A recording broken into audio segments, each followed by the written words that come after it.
В республике красочно и масштабно отметили День чувашской вышивки. В преддверии года счастливого детства запустили новую акцию «Вышитый оберег для каждого ребенка Чувашии». Вышивка обеспечивает связь с глубинными источниками силы нашего народа, отметил Олег Николаев на торжественном мероприятии в Театре оперы и балета. Он вручил награды победителя межрегионального конкурса профессиональных вышивальщиц «Живи узор чувашский». На конкурс было представлено 56 работ. Темой этого года стал солдатский платок. Участвовали люди самых разных возрастов и профессий. Двум самым юным мастерам исполнилось 12, а самому старшему – 95 лет.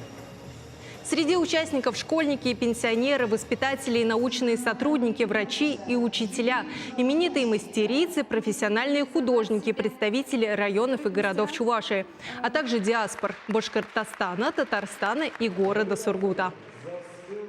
На конкурс «Солдатский платок» выставила солдатский платок, сама разрабатывала эскиз.